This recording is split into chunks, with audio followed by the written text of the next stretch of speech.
Yes, because you're not sick of budget talk enough. We are talking about the GST. Stay with me here. The video subscription service Netflix looks like they will soon be having to charge the GST to consumers. But will that change the way people use them? We are here with our panel this week. Seidler is a digital creative with the advertising agency Burnett, and Claire Porter is a tech reporter. Claire, is it fair for Netflix to be paying GST when the majority of their business does operate overseas over in the US? Look, I'm not against it. I just think it's an inevitability that these things were going to come under a GST.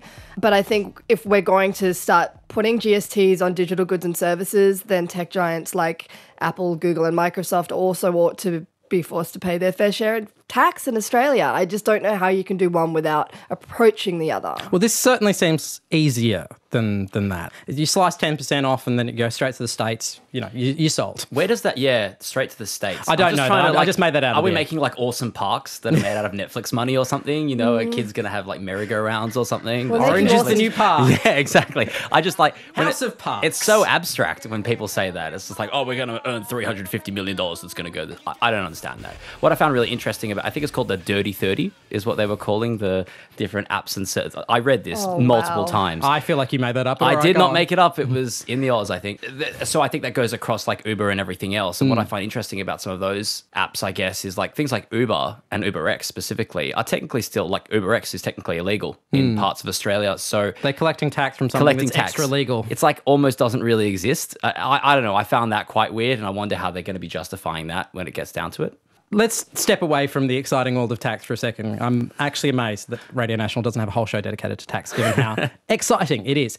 In terms of Stan as a service, how do you rate it comparative to its competitors? I am a huge fan of Stan. At this point, I'm using it more than I use my Netflix account.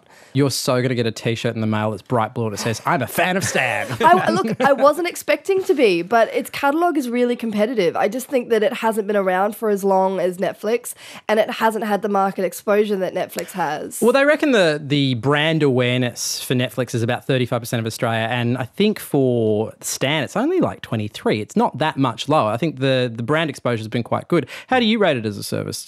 I mean, I've used it a bit. I am a Netflix person. I was using Netflix on a VPN before I was, using it on the Australian version. I love this. We almost have a fight, but not quite on our hands.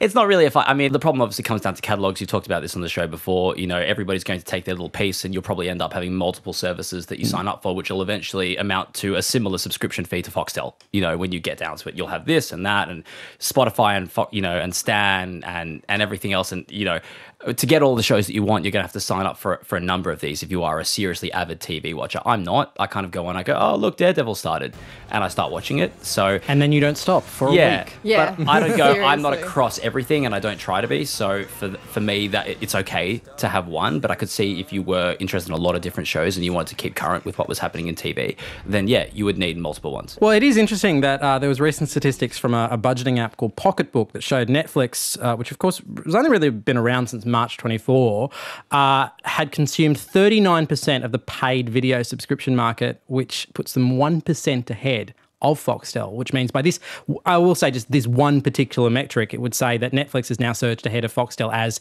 the subscription video service of choice in Australia. That's quite astonishing in such a short period of time, Jono. Yeah. What does that do to the advertising market? Because Foxtel still have ads. Yeah. And Netflix does not. What does that do to people like you? I think everybody is kind of freaking out about that and trying to figure out where that's going to. It was the same when Spotify happened and, a lot of people were moving to Spotify, I guess, not away from radio, but changing their listening habits. And Spotify obviously does have ads. But they're terrible. Oh, they're atrocious. The worst ads in the universe. People should be making better ones, and this is what I keep arguing. But with something like Netflix, you obviously don't have it. And I think the next tier of streaming services, there will maybe be an ad base. I don't know how they're going to do it. They're going to have to figure it out. But whether it's maybe little banners that run underneath or stuff that happens at the end of shows before you're waiting for the next one. But do they even need it though? Because they seem like capitalised up to the hilt. They keep commissioning these multi-million-dollar shows. Is there a sense that they will need an advertising stream at some point? I think at some point, and Netflix is really smart, so it may be that they're doing product placement or doing more interesting integrated kind of stuff. I don't think that they'll be doing straight ads in the way that we imagine them, where Harvey Norman just gets up and yells at you. I don't think that kind of stuff is going to happen. If Harvey Norman were a Leah Burnett client, they're not anymore.